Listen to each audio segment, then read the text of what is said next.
Cholesterol తో ఇబ్బంది పడుతున్నారా? డయాబెటిస్ రివర్స్ చేసుకోవాలా? డైట్ తో పరిష్కారం. Contact functional nutrition Vineesha Reddy. నేను మీ పేరు చెప్తుంటే ఒక వైబ్ వస్తుంది.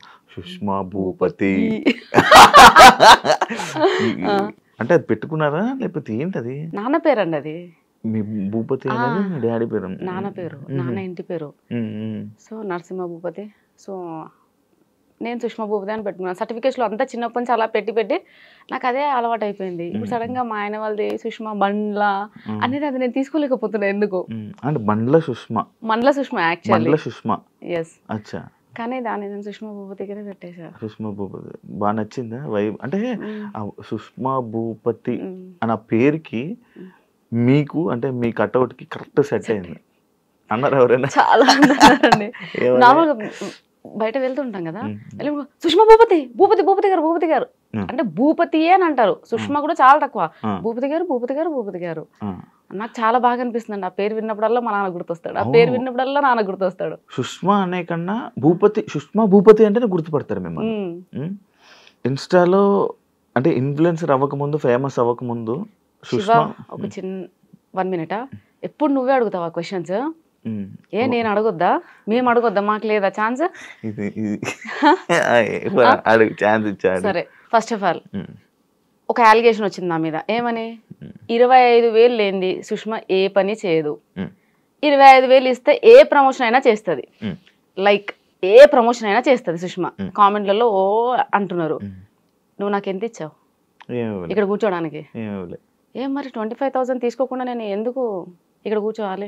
నువ్వు అడిగిన దానికి ఎందుకు ఆన్సర్ ఇవ్వాలి? First of all Sushma Bhupathi 25,000 ఇస్తే ఏదైనా చేస్తుంది. ఒకతను చెప్పాడు రీసెంట్గా యూట్యూబ్లో, వైరల్ చేసేసాడు. 25,000 ఇస్తే ఆవిడ ఏమైనా చేస్తుంది.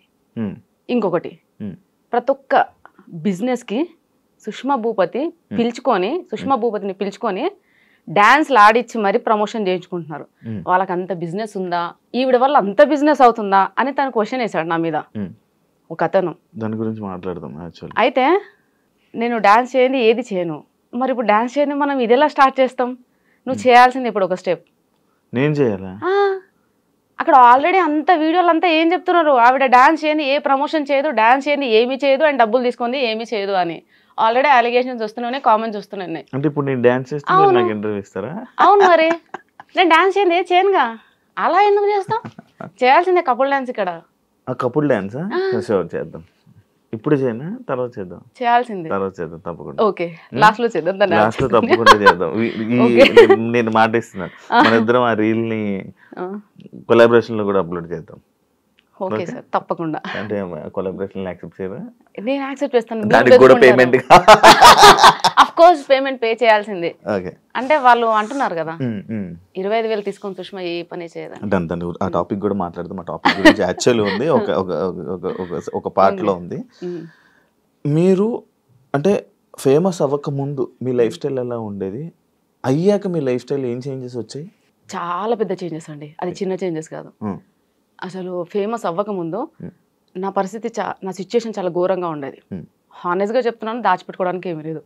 ఫైనాన్షియల్గా ఒక స్టేజ్ వరకు బాగానే ఉన్నాం. పాప పుట్టే వరకే తను వర్క్, నేను వర్క్ చేసుకునేవాళ్ళం. నేను పాప పుట్టాక నేను మానేశాను, టీచింగ్ మానేశాను, ఇంట్లో ఉన్నాను. సో మా హస్బెండ్ తెలిసి తెలియక కొన్ని కమిట్మెంట్స్ ఇవ్వడం వల్ల అంటే ఇట్లా రొటేషన్ అంటారు కదా ఫైనాన్షియల్గా, సో అందులో లాస్ అయిపోయి మొత్తం రోడ్డు మీదకి వచ్చేసాం. మొత్తం రోడ్డు మీదకి అంటే ఎలా అంటే తినడానికి బియ్యం కూడా లేవు. నాకు చాలా పెద్ద కాందాన్, మా ఇంట్లో అందరూ వెల్ సెటిల్డ్. 2 సంవత్సరాలు నేను అది ఫేస్ చేశాను. ఎవ్వరు తొంగి కూడా చూడలేదు మా ఇంటికి, ఎవ్వరు. సుష్మా ఎలా ఉంది, ఆమెకి 2 పిల్లలు, నాకు చిన్న బాబు, ఎవ్వరు చూడలే. మా బాబు ఈవెన్ చిరిగిపోయిన షర్ట్తో స్కూల్కి వెళ్ళాడు. నేను ఇంకా మర్చిపోనా లైఫ్లో.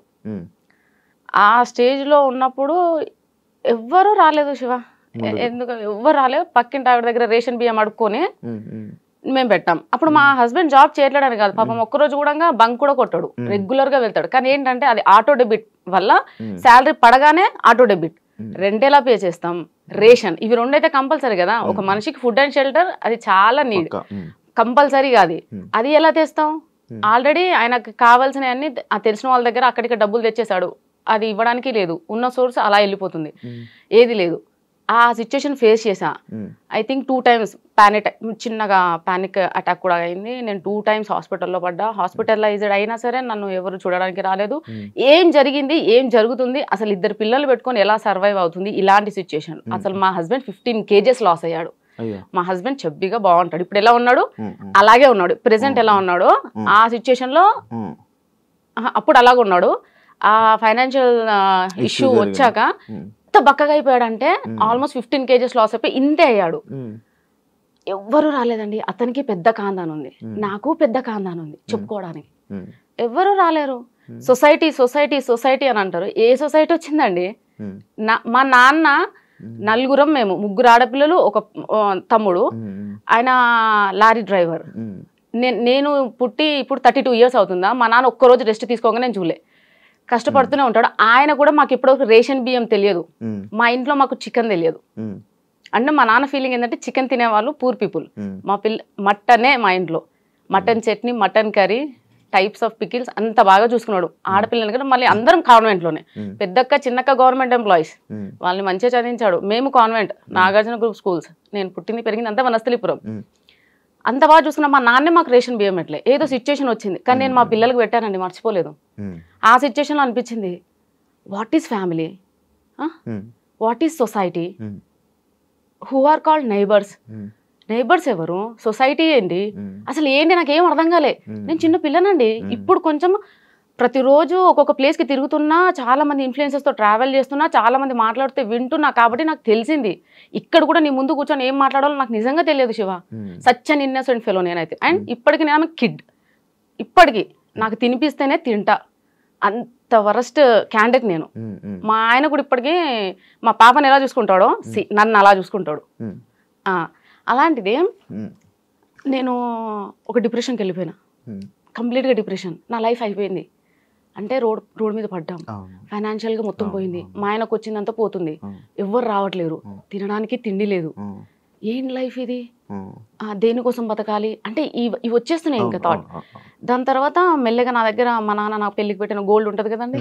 సో ఆ గోల్డ్ అదంతా అమ్మేసేసి మా ఆయనకున్న చిన్న చిన్న అప్పులు తీసేసి మా ఆయన బ్యాంక్ అకౌంట్ చేంజ్ చేయించుకున్నాక మళ్ళీ శాలరీ పడింది. సో మెల్లమెల్లగా తిండికి నెక్స్ట్ ఈ షెల్టర్ కి ఇబ్బంది లేదు. అక్కడ వరకు వచ్చేసింది. అక్కడికి ఎవరు రాలేరు ఇంకా.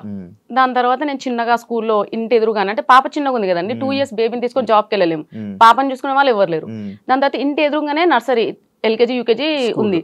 సో ఆ స్కూల్కి వెళ్ళి 12:30 వరకు పాపని తీసుకొని వెళ్ళే పర్మిషన్ ఉంది, వెళ్ళి తీసుకొని రావడం. సో అలా అవి చేస్తూ టిక్టాక్ వీడియోస్ చేసేదాన్ని. Time pass. టిక్టాక్ నుంచి చాలా ఫేమస్ నేను. బేసిక్ ఎవరు గుర్తుపట్టరులే, అక్కడ లావుగా బాగా చెబ్బిగా ఉన్నాను. అయితే టిక్టాక్ వీడియో స్టార్ట్ చేసా. దాని తర్వాత టిక్టాక్ పోయింది. ఇక నెక్స్ట్ జాబ్ చేద్దామని నెక్స్ట్ స్టెప్ వేస్తున్నా. ఇన్స్టాగ్రామ్ వచ్చింది. ఇన్స్టాగ్రామ్ వచ్చాక చాలా మందిని చూస్తూ అరే నేను చేయొద్దా. అయితే నేను ఇన్స్టాగ్రామ్ రాకముందు, అంటే స్టార్ట్ చేసే ముందు కూడా వీళ్ళందరూ ఎలా ఫీల్ అవుతున్నారంటే, ఇన్స్టాగ్రామ్ స్టార్ట్ చేసినప్పుడు నేను లైక్ శారీస్, వాళ్ళు జడ పెద్దగా మంచిగా ఒట్టి ఇదంతా పెట్టుకొని, కానీ అది ఎందుకు చేసినా ఎలా చేసినా అని ఎవరికి తెలియదు. అది అన్ఎక్స్పెక్టెడ్ ఆ వీడియో. అన్ఎక్స్పెక్టెడ్. ఏదో పండగ వినాయక చవితి కదా, వినాయక చవితి కదా. సో ఇప్పుడు ఎవరైనా ఒక బిజినెస్ చేసే ముందు ఏం ఆలోచిస్తారు శివ? దాని ఏం చేస్తే మనకు లాభం వస్తుంది, ఏం చేస్తే నెంబర్ 1 లో ఉంటాం, ఏం చేస్తే మనది ప్రోడక్ట్ కానీ వాట్ ఎవర్ ఇట్ ఈస్ జనాలలోకి పోతుంది. సో అది సింపుల్ థింగ్. నేను బిఫోర్ ఇన్స్టా స్టార్ట్ చేసే ముందు చూస్తూనే ఉన్నా 1 week నుంచి కంటిన్యూస్గా ఎవ్వరు కానీ శారీలో మంచి అంటే పెద్ద జడలో అట్లా ఎవ్వరూ లేరు, ఎవ్వరు లేరు. నేను చూసిన. సో నాకేంటంటే ఏదైనా స్టార్ట్ చేస్తే మెల్లమెల్లగా అట్లా నాకు నచ్చదు. చేసామా డెఫినెట్గా పర్ఫెక్షన్ ఉండాలి. మనం దేనికోసం చేస్తున్నామో అది రావాలి.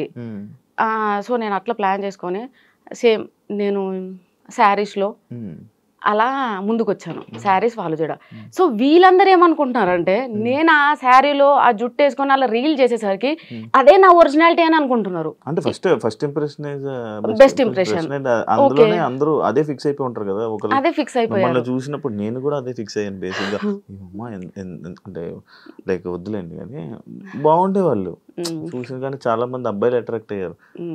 మీ 10 million లో నాకు తెలిసి ఒక 9 million అబ్బాయిలే చూసుంటారు. అందులో నేను ఒకటి. శివ. సో అలా కానీ నేనేం చెప్తున్నానంటే ఇప్పుడు నా డ్రెస్సింగ్ స్టైల్ చేంజ్ అయింది, హెయిర్ స్టైల్ చేంజ్ అయింది అనే చాలా వరకు కామెంట్స్, దాని గురించి మాట్లాడదాం. ప్రెషర్ అంతా దాని గురించే. ఓకే, నువ్వేమో టాపిక్ తీసావు మళ్ళీ ఇప్పుడు. నేను చేస్తాను. అయితే సడన్ గా అన్ఎక్స్పెక్టెడ్ గా వీడియో రీల్ చేశారు, వైరల్ అయిపోయారు. మీ హస్బెండ్, మీ అమ్మగారు, మీ అత్తగారు వాళ్ళ రియాక్షన్ ఏంటి వైరల్ అయిపోయాక? వైరల్ అవ్వక ముందు ఏం జరిగిందో చెప్తాను శివ. వైరల్ అయ్యాక ఎవ్రీబడి సేస్ వెరీ గుడ్, మా పాప షీఈస్ మై డాటర్. అవ్వక ముందు మా అమ్మ, మా అక్కలు బీఈడి కంప్లీట్ చేసావు, చదివే, టెట్ రాయి, జాబ్ వస్తుంది, అక్క వాళ్ళ ఇద్దరికి వచ్చేసింది, నీకు రావాలి, నీకు వస్తుంది, అది మా అమ్మ గోల్. 3 గవర్నమెంట్ జాబులు కొట్టాలా, ఆడపిల్లల తల ఎత్తుకొని ఉండాలి, ఎవరి మీద డిపెండ్ అవ్వకూడదు, గవర్నమెంట్ ఎంప్లాయీస్ అయితే మీ సోర్స్ మీకు ఉంటుంది. అమ్మ బాగా ఇవే చదువు అంటే పిచ్చి. సో ఆమెకున్న ఎక్కువ చదువు పిచ్చి వల్లే నాకు చదువు మీద ఇంట్రెస్ట్ పోయింది నిజం చెప్పాలంటే. అంటే రుద్దడం, ఊరికి చదువు, ట్యూషను, రావాలి, తినాలి, పడుకోవాలి, ఇంతే. సో దానివల్ల అంటే ఇది వైరల్ అవ్వక ముందు ఏంటంటే ఇంట్లో ప్రెషరు, ఏమని ఎగ్జామ్స్ రాయి, చదువు. వైరల్ అయ్యాక సర్లే ఏదన్నా చెయ్యి, ఊరికే ఖాళీ కూర్చోకుండా, ఆ బద్ధకమన్న పోయిద్ది, నీ ఏదో ఒక పని అయితే చేస్తున్నావు కదా, ఊరికే కూర్చోకుండా. సో అక్కడ వరకు వచ్చారు. ఇంట్లో వాళ్ళు ఇంకా ఆబ్వియస్ గా, అంటే ఎప్పుడైతే మనీ జనరేట్ అవుతుందో అప్పటి నుంచి ఎంకరేజ్మెంట్ స్టార్ట్ అయింది.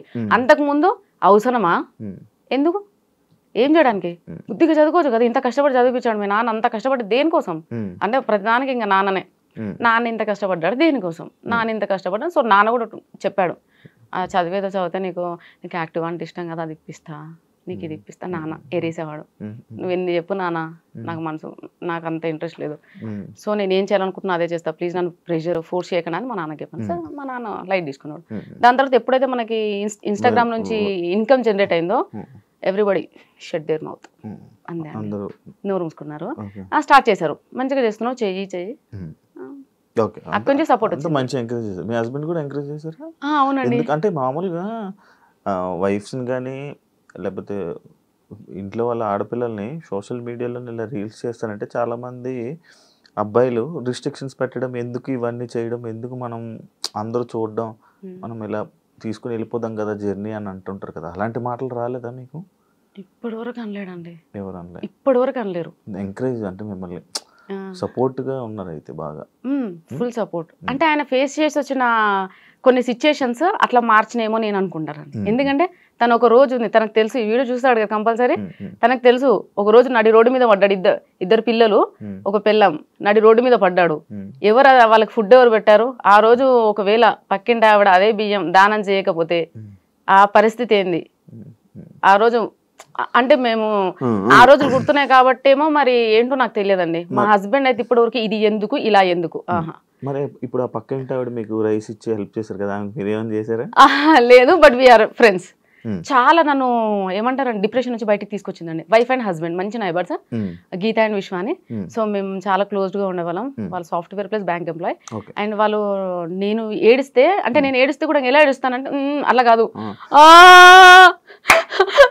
అంటే నా పిల్లలకి ఏదో కావాలి, అది లేదు అంటే ఉరికొచ్చేవాళ్ళు. పాపం ఎందుకు చెప్పాలండి, ఊరికొచ్చి ఇది చాలా చిన్న ప్రాబ్లం మా, మీ ఆయన ఫేస్ అయితే చిన్న ఫైనాన్షియల్ ఇష్యూ, నువ్వు దాన్ని పెద్దగా అనుకుంటున్నావు, చిన్నగా అయిపోతుంది, నువ్వేం ఫీల్ అవ్వకు అని చెప్పి వాళ్ళు చాలా సపోర్ట్ చేశారండి.